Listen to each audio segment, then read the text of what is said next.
ಪ್ರೀತಿಯ ವೀಕ್ಷಕರೇ, ನಮಸ್ಕಾರ. ನಾನು ಮತ್ತೊಂದು ಸುದ್ದಿಯ ಮುಖಾಂತರ ನಿಮ್ಮ ಮುಂದೆ ಬಂದಿದ್ದೀನಿ. ಇವತ್ತಿನ ವಿಷಯ ಏನಪ್ಪಾ ಅಂದ್ರೆ ಡಿ.ಕೆ. ಶಿವಕುಮಾರ್ ಸರ್ಕಾರ ಪತನ. ಎಸ್ ವೀಕ್ಷಕರೇ, ಯಾಕೆ ಈ ವಿಷಯ ಹೇಳ್ತಾ ಇದ್ದೀನಿ ಅಂದ್ರೆ ಡಿ.ಕೆ. ಶಿವಕುಮಾರ್ ಅವರು ಮುಖ್ಯಮಂತ್ರಿಯಾಗಿ 3 ತಿಂಗಳಾದರೂ ಸಚಿವ ಸಂಪುಟ ವಿಸ್ತರಣೆ ಆಗಿರಲಿಲ್ಲ. ಆದ್ರೆ ನಿನ್ನೆ ನಡೆದಂತ ಸಚಿವ ಸಂಪುಟ ವಿಸ್ತರಣೆಯಲ್ಲಿ ಈಗ ಶಾಸಕರ ಅಸಮಾಧಾನ ಎದ್ದೇಳಿದೆ. ವೀಕ್ಷಕರೇ, ನಿಮಗೆ ಗೊತ್ತು, ನಿನ್ನೆಯಿಂದ ನಡೀತಾ ಇರುವಂತ ವಿದ್ಯಮಾನಗಳನ್ನ ಎಷ್ಟೋ ಜನ ಶಾಸಕರು ರಾಜೀನಾಮೆ ಕೊಡಲು ತಯಾರಿ ನಡೆಸ್ತಾ ಇದ್ದಾರೆ. ಅದರಲ್ಲೂ ಯಶವಂತ ರಾಯಗೌಡ ಪಾಟೀಲ್ ಅವರು ರಾಜೀನಾಮೆ ಕೊಟ್ಟು ಕಾಂಗ್ರೆಸ್ ಸರ್ಕಾರಕ್ಕೆ ಶಾಕ್ ಕೊಟ್ಟಿದ್ದಾರೆ. ಈಗ ಸಚಿವರ ಸಂಪುಟ ವಿಸ್ತರಣೆ ಟೈಮಲ್ಲಿ ಕಾಂಗ್ರೆಸ್ಸಿನ ಹೈಕಮಾಂಡ್ ಹೇಳಿದ್ದು, ಯಾರು ರಾಜೀನಾಮೆ ಕೊಡ್ತಾರೆ ಅವ್ರು ರಾಜೀನಾಮೆ ತೆಗೆದುಕೊಳ್ಳಿ, ಏನು ಪ್ರಾಬ್ಲಮ್ ಇಲ್ಲ ಅಂತ. ಯಾಕೆ ಅಂದರೆ 136 ಸೀಟ್ ಇರುವ ಕಾಂಗ್ರೆಸ್ ಸರ್ಕಾರಕ್ಕೆ ಕೇವಲ 5 ಜನ ರಾಜೀನಾಮೆ ಕೊಟ್ಟರೆ ಸರ್ಕಾರಕ್ಕೆ ಏನೂ ಪ್ರಾಬ್ಲಮ್ ಆಗಲ್ಲ. ಯಾರು ರಾಜೀನಾಮೆ ಕೊಡ್ತಾರೆ ಅವರ ರಾಜೀನಾಮೆನ ಅಂಗೀಕರಿಸಿ ಅಂತ ಕಾಂಗ್ರೆಸ್ಸಿನ ಹೈಕಮಾಂಡ್ ಹೇಳಿತು. ಆದರೆ ನಿನ್ನೆ ರಾತ್ರಿ ನಡೆದ ವಿದ್ಯಮಾನಗಳಿಗೆ ಕಾಂಗ್ರೆಸ್ಸಿನ ಹೈಕಮಾಂಡ್ ಬೆಚ್ಚಿ ಬಿದ್ದಿದೆ. ಎಸ್ ವೀಕ್ಷಕರೇ, ಯಾರು 5-6 ಜನ ರಾಜೀನಾಮೆ ಕೊಡ್ತಾರೆ ಅಂತ ಕಾಂಗ್ರೆಸ್ ಅನ್ಕೊಂಡಿತ್ತು, ಆದರೆ ಈಗ 26 ಜನ ಕಾಂಗ್ರೆಸ್ಸಿಗೆ ರಾಜೀನಾಮೆ ಕೊಡಲು ಮುಂದಾಗಿದ್ದಾರೆ. ಇದರ ವಿಷಯ ಕೇಳಿದ ತಕ್ಷಣ ಕಾಂಗ್ರೆಸ್ ಹೈಕಮಾಂಡ್ ಮತ್ತೆ ಡಿ.ಕೆ. ಶಿವಕುಮಾರ್ ಗಾಬರಿಯಾಗಿದ್ದಾರೆ. ವೀಕ್ಷಕರೇ, ಅದರ ಜೊತೆಗೆ ನಿನ್ನೆ ಹೇಳಿದಂತ ಕಾಂಗ್ರೆಸ್ ಹೈಕಮಾಂಡ್ ಯಾರು ರಾಜೀನಾಮೆ ಕೊಟ್ರೆ ಅಂಗೀಕಾರ ಮಾಡಿ ಅಂತ ಹೇಳಿತ್ತು.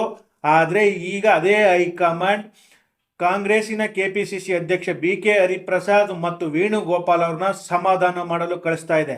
ಆದರೆ ಶಾಸಕರು ಯಾವುದೇ ಕಾರಣಕ್ಕೂ ರಾಜೀನಾಮೆಯಿಂದ ಹಿಂಜರಿಯಲ್ಲ ಅಂತ ಶಪಥ ಮಾಡ್ದಂಗಿದೆ ಅನಿಸ್ತಾ ಇದೆ. ವೀಕ್ಷಕರೇ, ಈಗ ಯಾರ್ಯಾರು ರಾಜೀನಾಮೆ ಕೊಡೋದಕ್ಕೆ ಮುಂದಾಗಿದ್ದಾರೆ ಅಂತ ಹೇಳೋದಾದ್ರೆ ಹಂಪನಗೌಡ ಸಿಂದಗಿ ಅವರು, B K. Sangamesh Bhadravati, H R. Gaviyappa Hosapete, B R. Patil Aland, Ashok Pattan Ramdurg, R V. Deshpande Haliyal, B G. Govindappa Hosadurga, Tanveer Sait Narasimha ಕ್ಷೇತ್ರ, Narayana Swamy Bangarapete, Y Nanjegowda Malur, M Krishnappa Vijayanagar, Priyakrishna Govindarajanagar, K Shadakshari Tiptur, N Y Gopalakrishna Molakalmuru, Yashwantha Rayagowda Patil Indi. ಅಂದ್ರೆ ಯಶವಂತ ರಾಯಗೌಡ ಪಾಟೀಲ್ ಆಲ್ರೆಡಿ ರಾಜೀನಾಮೆ ಕೊಟ್ಟಿದ್ದಾರೆ.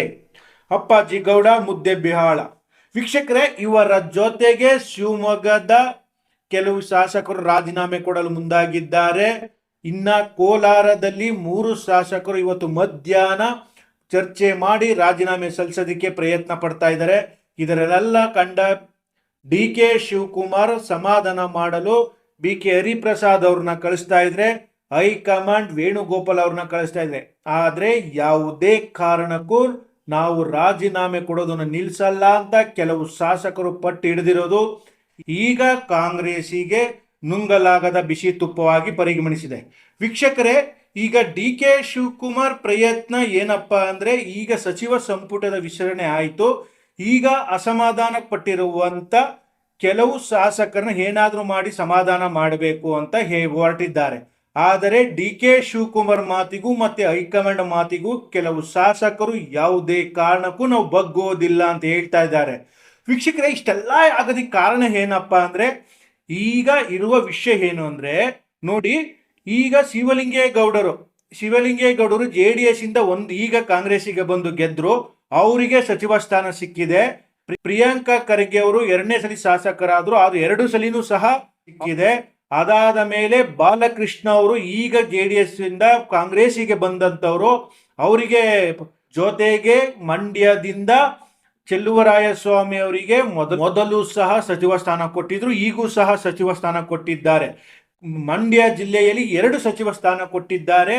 ಅಂದರೆ ಮೂಲ ಕಾಂಗ್ರೆಸ್ಸಿಗರಿಗೆ ಬೆಲೆ ಇಲ್ಲವಾ ಅನ್ನುವುದು ಕಾಂಗ್ರೆಸ್ಸಿನ ಮೂಲ ಶಾಸಕರ ವಾದವಾಗಿದೆ. ವೀಕ್ಷಕರೇ, ಇದನ್ನೆಲ್ಲ ನೋಡ್ತಾ ಇದ್ರೆ ಡಿ.ಕೆ. ಶಿವಕುಮಾರ್ ಸರ್ಕಾರ ಪತನ ಆಗೋದಂತೂ ಗ್ಯಾರಂಟಿ. ಯಾಕಪ್ಪ ಅಂದ್ರೆ ಶಿವಕುಮಾರ್ ಅವರು ಏನೇ ಮಾಡಿದ್ರು ಸರ್ಕಾರ ಉಳಿಸ್ಕೊಳ್ಳೋಕೆ ಪ್ರಯತ್ನ ಪಟ್ರೆ ಈಗ ಬಿಜೆಪಿ ಮತ್ತು ಜೆಡಿಎಸ್ ಅಖಾಡಕ್ಕೆ ಇಳಿಯುವ ಚಾನ್ಸಸ್ ಜಾಸ್ತಿ ಇದೆ. ಎಸ್ ವೀಕ್ಷಕರೇ, ಡಿ.ಕೆ. ಶಿವಕುಮಾರ್ ಸರ್ಕಾರ ಉಳಿಯುತ್ತಾ ಇಲ್ವಾ ಬೀಳುತ್ತಾ, ನೀವು ಕಮೆಂಟ್ ಮುಖಾಂತರ ದಯವಿಟ್ಟು ತಿಳಿಸಿ. ಪ್ರಿಯ ವೀಕ್ಷಕರೇ, ಸಿನಿಮಾ, ರಾಜಕೀಯ, ವಿಚಾರ, ವಿಮರ್ಶೆ, ಸಂದರ್ಶನ ಹಲವಾರು ವಿಷಯಗಳಿಗಾಗಿ ನಮ್ಮ ಆದಿಪುರುಷ ಸ್ಟುಡಿಯೋಸ್ ಚಾನೆಲ್ಗೆ ಸಬ್ಸ್ಕ್ರೈಬ್ ಮಾಡಿ. ಲೈಕ್, ಶೇರ್, ಕಮೆಂಟ್ ಮಾಡುವುದರ ಮೂಲಕ ನಿಮ್ಮ ಬೆಂಬಲ ವ್ಯಕ್ತಪಡಿಸಿ. ಮತ್ತೆ ಸಿಗೋಣ.